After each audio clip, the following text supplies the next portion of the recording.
বেশ কিছুদিন ধরে একটা ট্রেন্ড দেখা যাচ্ছে ক্যানাডিয়ানদের মধ্যে যে অনেক ক্যানাডিয়ানরা কানাডা ছেড়ে চলে যাচ্ছে।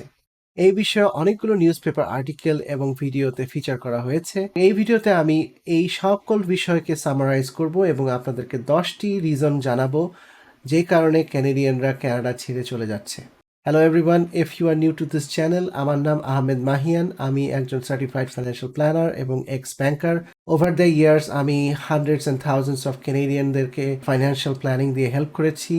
এদের মধ্যে অনেক ইমিগ্রেন্ট আছে এবং আমি এই ক্যানাডিয়ানদের যে financial struggle they are going through right now, I have seen this first hand. আমি এই ভিডিওতে সবগুলোই আপনাদেরকে এক্সপ্লেন করার চেষ্টা করব। সো কানাডার কারেন্ট ক্রাইসিসটা বোঝার জন্য আপনাদেরকে একটু বুঝতে হবে যে কানাডা কেন এত ইমিগ্রেন্ট প্রতি বছর এই দেশে আনছে। সো কানাডার এই ইমিগ্রেশন পলিসির মেইনলি দুটো কারণ রয়েছে। প্রথমত হচ্ছে কানাডার লো বার্থ রেট।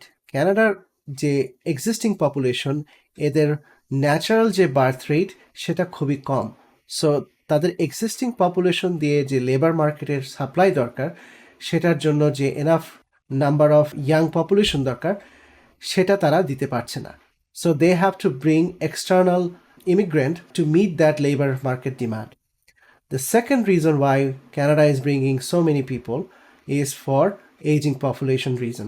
So Canada-তে একটা বড় portion of the population will retire in the next 5, 10, 15 years, এবং এই পপুলেশনটার জন্য যে মেডিকেল সার্ভিস এবং কেয়ার গিভিং সার্ভিস, এইটার জন্য একটা ওয়ার্কফোর্স দরকার। প্লাস ইয়াঙ্গার পপুলেশন হলো ট্যাক্স পে করবে এবং সেই ট্যাক্সের টাকা দিয়ে সরকার বিভিন্ন ধরনের সার্ভিস দিবে। So the government needs enough young people to work in their workforce, এবং এর মাধ্যমে তারা তাদের লেবার ফোর্সের যে মার্কেটের যে রিকোয়ারমেন্ট সেটা তারা ফুলফিল করবে। সো রাইট নাও কানাডাতে দেখা যাচ্ছে যে অ্যারাউন্ড 21% হচ্ছে ফরেন বোর্ন ন্যাশনাল, মানেটা হচ্ছে যে যারা বাইরের দেশে জন্মেছে, ঠিক আমার মতো।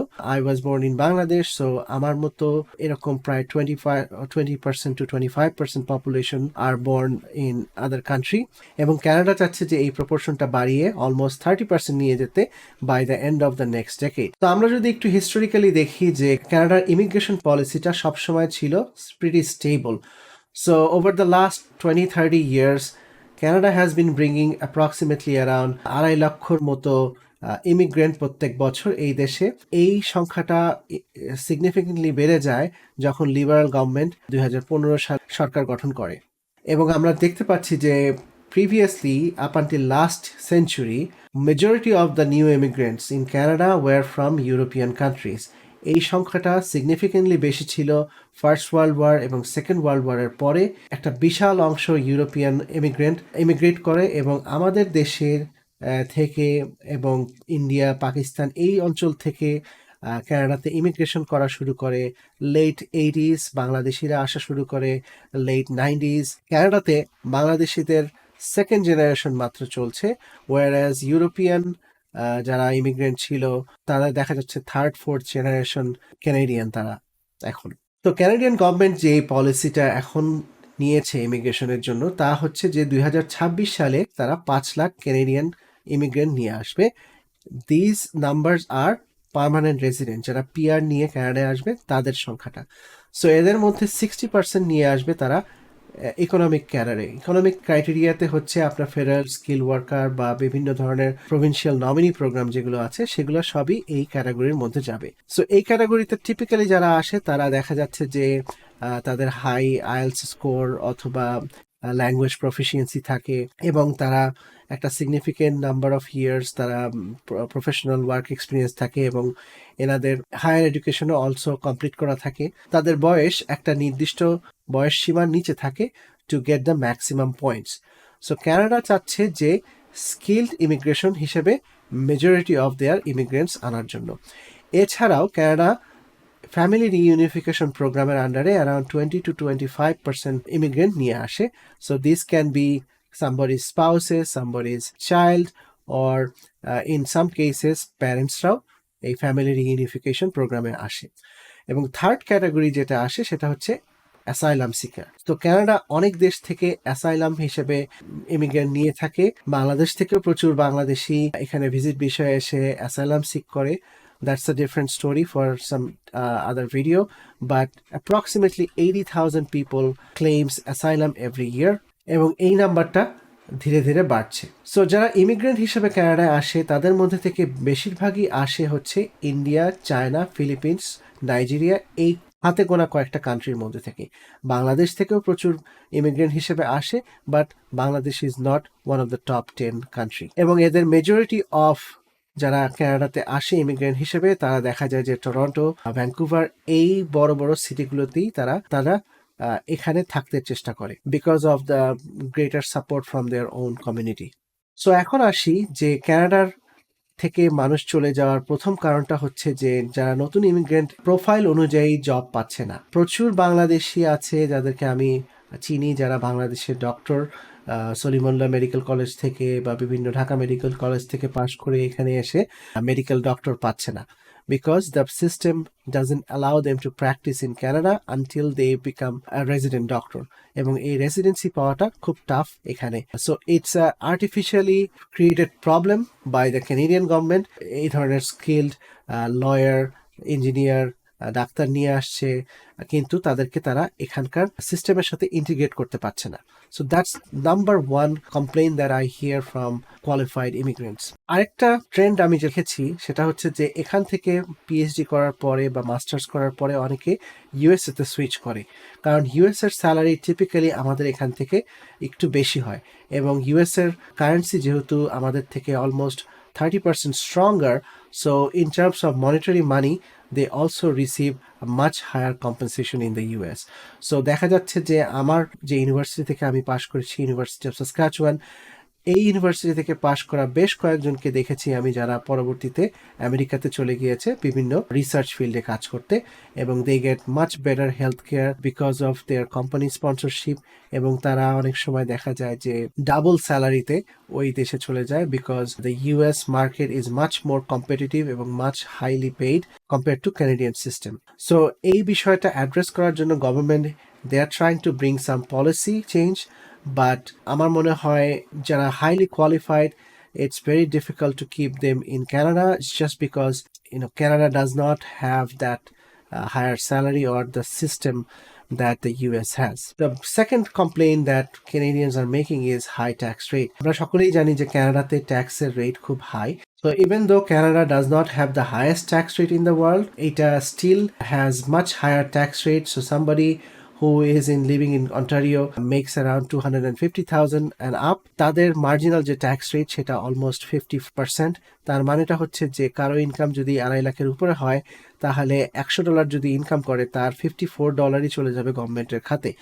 So it doesn't really give any incentive for you to work hard, and especially for professional job like doctors, lawyers, IT professionals that makes decent money, it does not give any incentive to work even harder to make more money. So এটা একটা বিশাল problem কানাডাতে যে entrepreneurship অথবা highly skilled যে জবগুলো আছে সেই ধরনের জবে মানুষজন এফোর্ট দিতে খুব একটা চায় না because of the high tax rate compare to the US এর সিমিলার ট্যাক্স রেট একটু হয়তো বা কম, বাট দেয়ার রেঞ্জ মানেটা হচ্ছে যে their marginal tax rate is once you hit $500,000 household income. So এই লিমিটটা অনেক বেশি আমেরিকার ক্ষেত্রে, যেটা কানাডার ক্ষেত্রে খুবই lower. So anybody who is making 250,000 and up, they will end up paying more than half of their taxes to the government. এবং এর সাথে যদি আমি HST অ্যাড করি মানে হচ্ছে sales tax, then your combined tax rate can go as high as 65%. So it's a pretty steep number. If you are planning to become a millionaire or multimillionaire, Canada is probably not the right place to come in. The third reason যেটা মানুষ complain করে সেটা হচ্ছে যে health care system. যদিও কানাডার health care system free, but এই free এর কারণে কানাডার health care system is really broken.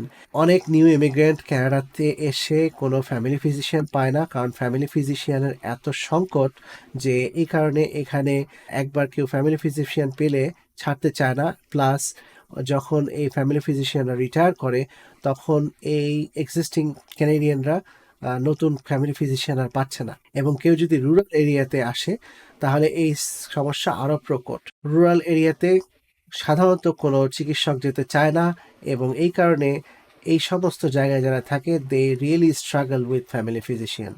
এছাড়াও আমরা জানি যে এমার্জেন্সি মেডিকেল সার্ভিস যেটা আছে, এখানে আপনাকে জেলে ঘন্টার পর ঘন্টা বসে থাকতে হবে।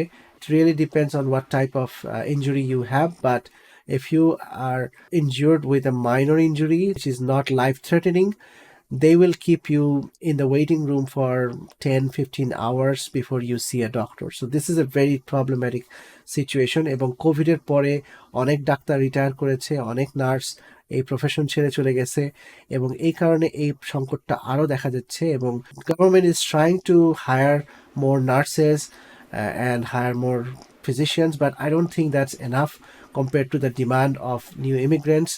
So I don't know where it's going, but this is what happening. এবং সবচেয়ে বড় যে প্রবলেমটা কানাডার এখন, সেটা হচ্ছে যে স্পেশালিস্ট ডাক্তার নাই। এবং এদের এতই সংকট যে আপনার যদি একটা প্রবলেম, ধরেন আপনার একটা ক্যান্সারের একটা প্রবলেম হলো, অথবা আপনাকে একটা সার্জারি করতে হবে, you might have to wait for 10-15 months or even sometimes a few years. আমাদের একজন বাংলাদেশি ভদ্রলোক কিছুদিন আগে পোস্ট দিয়েছেন, উনি সম্ভবত 3 বছর ওয়েট করার পরে উনি তার সার্জারি করার অ্যাপয়েন্টমেন্ট পেয়েছেন। So it's something to aware of, যে ফ্রি মানেই বেস্ট হেলথ কেয়ার না। অনেক সময় দেখা যায় যে মানুষ যারা ওয়েলথি এখানে, তারা এখান দিয়ে যদি প্রবলেমে পড়ে, তারা they go to a different country for immediate চিকিৎসার জন্য, while they wait for their turn in Canada. So that's something to aware of. 4 number যে প্রবলেমটা, সেটা হচ্ছে যে হাই কস্ট অফ লিভিং। এটা একটা ডায়ার সিচুয়েশন এখন কানাডাতে। সেটা হচ্ছে যে হাই কস্ট অফ লিভিং এর কারণে প্রচুর মানুষ স্ট্রাগলিং, এবং যারা ফিক্সড ইনকামের চাকরি করেন তাদের জন্য সমস্যাটা আরও প্রকট।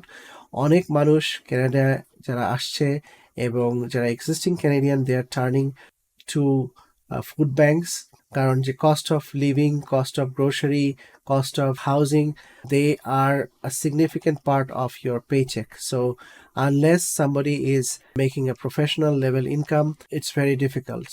Plus, কারো যদি mortgage থাকে, who took the mortgage in the last couple of years, they are also really struggling because the high inflation rate, অনেক বেশি ইন্টারেস্ট রেট বেড়ে গেছে, এবং they have to pay a significant amount of money in mortgage payment. আপনারা দেখতে পাচ্ছেন যে কেউ যদি ভ্যাঙ্কুভার অথবা টরন্টোর মতো জায়গায় আসে, তাহলে তার মিনিমাম কস্ট অফ লিভিং হতে হবে at least $50,000 to $60,000 after tax. So after paying the taxes, you need at least $50,000 to $60,000 just to survive in today's situation. So if somebody is moving to other cities like Saskatoon or Winnipeg অথবা Nova স্কোশিয়ার সিটিগুলোতে যায়, তাহলে হয়তোবা cost of living সামান্য কম, but still somebody needs to make enough money which is significantly higher than they used to be. অনেকেই দেখা যাচ্ছে যে মানুষজন এখন 2-3টা জব করছে just to get by এই হাই কস্ট অফ লিভিং এর কারণে। এবং এর কারণে অনেক ইন্টারন্যাশনাল স্টুডেন্ট আমি দেখি যারা এখানে প্রচুর কাজ করে, এবং they don't have the time to study for their education. Number 5 reason why people are leaving Canada is a lack of opportunity to be a homeowner. So last 8 বছরে liberal government didn't build enough houses, so that puts a lot of pressure in the housing market. Plus they have been bringing a lot of immigrants, so immigrant এবং international student, and that drove the housing market crazy in the last few years. Plus এই সময়টার মধ্যে লো interest rate ছিল, এর কারণে housing market is all time high, এবং এই price লেভেলে অনেকের পক্ষে বাড়ি কেনা আর সম্ভব না। তো আমরা দেখতে পাচ্ছি এখানে টরন্টোতে অ্যাভারেজ হোম প্রাইস হচ্ছে $1.3 million, এবং এই বাড়ি কিনতে হলে আপনাকে অ্যাটলিস্ট $220,000 এর মতো ইনকাম লাগবে, which is very difficult for an average Bangladeshi couple. So as a new immigrant, কানাডাতে এসে বাড়ি কেনার যে স্বপ্ন ছিল সেটা অলমোস্ট এখন আর নাই। A lot of people who are bringing corrupted money, তাদের কথা আলাদা, বাট কেউ যদি সৎভাবে ইনকাম করে এই দেশে বাসা কিনতে চায়, then it's very difficult right now. এবং এই হাউস ক্রাইসিসের জন্য এক্সিস্টিং ক্যানাডিয়ানরা অনেক সময় নিউ ইমিগ্রেন্টকে দোষারোপ করে যেহেতু গভর্নমেন্ট এনাফ হাউস বিল্ড করে নাই, so that puts a lot of pressure into the existing housing market. So এই প্রবলেমের কারণে লিবারাল গভর্নমেন্টের পপুলারিটি সিগনিফিকেন্টলি ড্যামেজ হয় এবং they are trying to ramp up the approval process of this new construction, এবং তারা নিউ মেজার আনছে যে they are fast approving this new development project in a fast track process, but I am doubtful যে এটা কতটুকু effective হবে, because I have seen other scenario where government takes সব ফাঁকা পুলি, but it doesn't have any impact. So but I hope that this time we will see some sort of affordability in Canadian housing market. Number 6 যে এই প্রবলেমটা প্রচুর ক্যানাডিয়ানরা ভোগে সেটা হচ্ছে যে লং কোল্ড ওয়েদার। আমরা সবাই জানি যে কানাডা উত্তর মেরুর একটি দেশ এবং এখানে প্রচন্ড ঠান্ডা। আপনি যদি প্রেরি অঞ্চলে থাকেন তাহলে আপনার সিটিগুলোতে -20 মতো চলে যায় উইন্টারে, এবং আপনি যদি ভ্যাঙ্কুভার এবং টরন্টোর মতো ওয়ার্মার প্লেসে থাকেন, it can be negative single digit in the winter time, but still বাংলাদেশের সাথে কম্পেয়ার করলে Canada is a very cold place. Plus অনেক সময় দেখা যায় যে যাদের এই কানাডাতে আত্মীয় স্বজন নাই, অনেকেই লোনলিনেসে ভোগে যে কথা বলার মানুষ নাই এই দেশে আসার পরে। So this is one of the challenge that a lot of immigrants faces. Number 7 হচ্ছে যে mismanagement of taxpayers money. In the last few years, especially COVID এর 1-2 বছর আগে থেকে এই ট্রেন্ডটা দেখা গিয়েছে যে liberal government has been very ineffective in managing taxpayers dollar.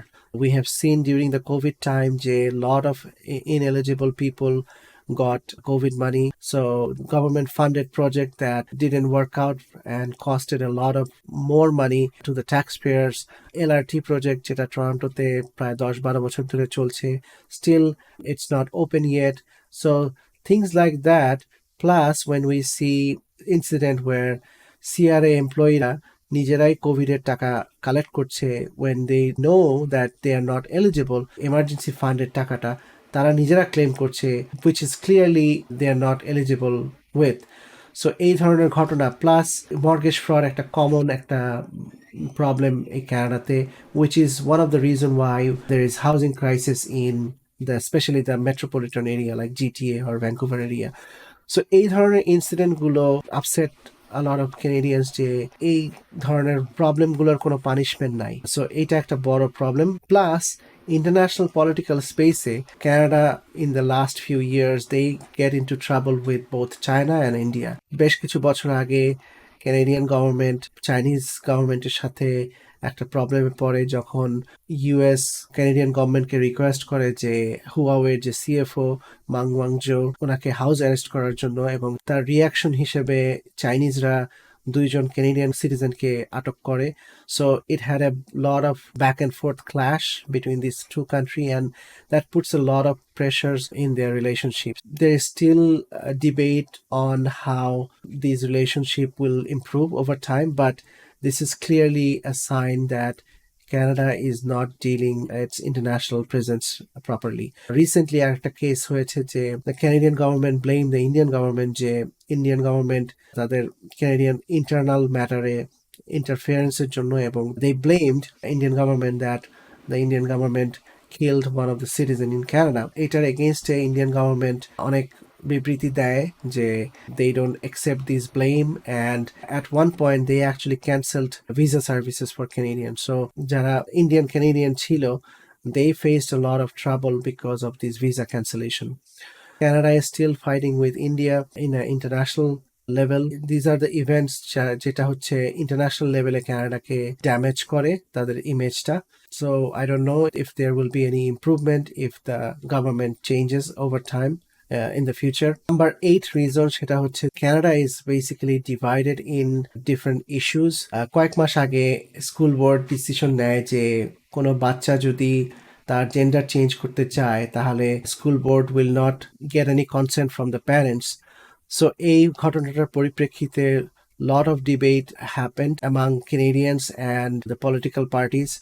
So এটার protest হিসেবে a lot of Canadians took march. Basically তারা বলে যে school board has no rights to interfere with parental consent.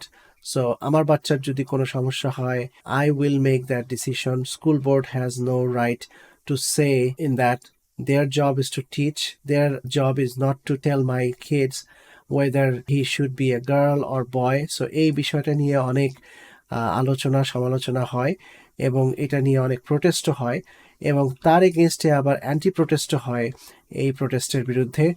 সেটা হচ্ছে যে এলজিবিটি কিউ কমিউনিটি থেকে আবার অ্যান্টি প্রোটেস্ট হয়। ইট ক্রিয়েটেড আ ডিভিশন অ্যামাং কেনেডিয়ানস। এছাড়াও রিসেন্ট হামাস ইসরায়েল ওয়ারের কারণেও কানাডাতে আরেকটা সোশ্যাল ক্ল্যাশ দেখা যাচ্ছে। কিছু কিছু মানুষ আছে যারা প্রো ইসরায়েলি পক্ষে কথা বলছে, স্পেশালি পাওয়ারফুল পজিশনে যারা কাজ করে, দে আর mainly supporter of pro-Israel, whereas there are other cases where there has been demonstration against pro-Israeli. So এই দুটো পক্ষর বিপক্ষে নিয়েই আলোচনা হচ্ছে এবং this creates a lot of division among Canadians. So এটা একটা social unrest এর সময় এখন আমরা পার করছি। That creates a lot of tension এবং এটার কারণেও অনেকে কানাডা ছাড়ার চিন্তা করছে। দ্য নাম্বার 9 রিজন সেটা হচ্ছে যে ড্রাগ অ্যাবিউজ এবং হোমলেসনেস। এটা কানাডার একটা long problem. They are struggling from this situation for over decades, especially in BC, Metro Vancouver এরিয়াতে এই প্রবলেমটা ভয়াবহ। প্রত্যেক বছর হাজার হাজার মানুষ মারা যায় ড্রাগ ওভারডোজের কারণে। আমাদের ক্যানাডিয়ান যারা ইমিগ্রেন্ট ফ্যামিলি, তাদের মধ্যেও একটা সংখ্যা দেখা গিয়েছে যাদের বাচ্চারা মিডল এজড বা টিন এজ বয়সী। দে আর অলসো স্কেয়ার্ড যে তাদের বাচ্চারা না আবার ড্রাগ নেওয়া শুরু করে, বিকজ ড্রাগস, মারিওয়ানা, পট এগুলো খুবই অ্যাভেলেবল এই দেশে এবং anybody can get access to this if they are age of majority, which is basically 18। So অনেক বাংলাদেশি ফ্যামিলি এই বিষয়টা নিয়ে কনসার্ন। এর সাথেও আবার হোমলেসের বিষয়টা জড়িত। প্রচুর ক্যানাডিয়ান হোমলেস। বিভিন্ন এস্টিমেশনে দেখা গিয়েছে যে এই নাম্বারটা ক্যান বি রাফলি বিটুইন 150,000 to 300,000 এবং এক ট্রেন্ড দেখা যাচ্ছে যে নিউ ইমিগ্রেন্ট যারা আসছে তাদের মধ্যে অনেকেই ইন্টারন্যাশনাল স্টুডেন্ট। এদের মধ্যে দেখা যাচ্ছে যে স্টুডেন্ট হাউজিংয়ে এরা 4-5 জন একসাথে একটা ছোট্ট রুমে থাকে। So it can be a silent homelessness because even though they have a room, they don't have enough space. In case of Indian international student, there has been cases where a international student enough টাকা ছিল না rent pay করার জন্য, so they had to live like a homeless person under the bridge. So it is very sad. অনেক political asylum যারা অ্যাসাইলামে এসেছে কানাডাতে, they also saw homelessness. এবং নাম্বার 10 রিজন যেটা হচ্ছে যে rise in violent crime. So প্রত্যেকটা দেশেই একটা লেভেল অফ ক্রাইম থাকবে এবং এটা অ্যাভয়েড করার কোনো সুযোগ নাই। But in the recent years, যেহেতু ক্যানাডিয়ানরা is going through a very hard economic situation, there has been a lot of carjacking, there has been a lot of theft, there have been a lot of breaking into houses, a lot of stabbing. So এই ধরনের violent ক্রাইমগুলো প্রতিনিয়ত দেখা যাচ্ছে এবং যে এই জিনিসটা 10 বছর আগেও ছিল যে মানুষজন ফ্রিলি সিটিতে ঘোরাফেরা করতে পারতো, people are really scared this days. So এই জিনিসটাও একটা খারাপের দিকে যাচ্ছে, specially the bigger সিটিজ like Toronto, Vancouver, Montreal, এই ধরনের সিটিতে এই ধরনের প্রবলেমগুলো আরও বেশি দেখা যায় পার্টিকুলার নেইবারহুডে। If you are immigrating from Bangladesh, make sure যে নেইবারহুডটা আপনি চুজ করছেন সেটা যাতে এই বিষয়গুলোটা অ্যাভয়েড করতে পারেন। So in summary, Canada is not perfect. Bangladesh থেকে আমাদেরকে দেখানো হয় যে Canada is very well cultured, well mannered, highly resourceful country, which to some extent it's true, but যেভাবে বাংলাদেশে দেখানো হয় যে এটা একটা স্বর্গের মতো দেশ, এটা আসলে এতটা ভালো না। বাট অবভিয়াসলি বাংলাদেশের থেকে অনেকাংশেই অনেক দিক থেকেই better.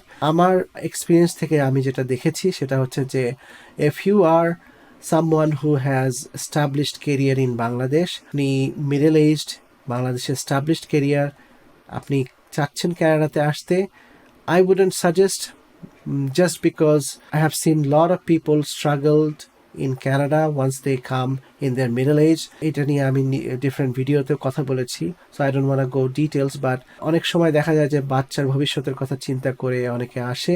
But I would say যে আপনার যদি বাচ্চার পরবর্তী জেনারেশনের কথা চিন্তা করেন, my opinion, I might be wrong, সেটা হচ্ছে যে বাচ্চাকে আপনি মাস্টার্সে পাঠালে বা গ্র্যাজুয়েট স্টাডির জন্য পাঠালে বেটার। কারণ আন্ডারগ্র্যাড বা কলেজ লেভেলে still they don't have the enough maturity Bangladeshi স্টুডেন্টদের মধ্যে। এই ফ্রি সোসাইটিতে there is a high likelihood যে আপনার বাচ্চা আন্ডারগ্র্যাড লেভেলে আসলে বাংলাদেশি কালচার বা রিলিজিয়াস ভ্যালু যেটা সেটা আপনার থাকার পসিবিলিটি অনেক কমে যায়। I am not saying that it will happen to everybody, but there is higher likelihood. আর আরেকটা জিনিস যে অনেক সময় দেখা যায় যে সেকেন্ড জেনারেশনের কথা চিন্তা করে আপনারা গিভ আপ ইউর ক্যারিয়ার। তো এখানে এটা 5-10 বছর আগে হলেও আমি বলতাম যে you should come, but given the circumstances we are going through a recession, high cost of living, আমি বলবো যে না করাটাই বেটার আপনার যদি বাংলাদেশে। আই নো যে বাংলাদেশে অনেক ধরনের চ্যালেঞ্জ আছে, বাট স্টিল আপনি যদি ওয়েল এস্টাবলিশড হয়ে থাকেন বাংলাদেশে, I would not give up your established career in Bangladesh. But আপনি যদি ইয়াঙ্গার হন, ধরেন আপনার বয়স 25 বা 30-এর নিচে হয়, then absolutely come to Canada. You have lots of opportunity to integrate to Canadian system. You might struggle for first few years, but you will have a higher chance of getting success in Canada. So আপনার যদি এই ভিডিওটা ভালো লেগে থাকে, so far subscribe, like, share. This helps us to grow our channel. এবং আপনার যদি কোনো specific question থাকে, let us know in the comment section. See you in the next video.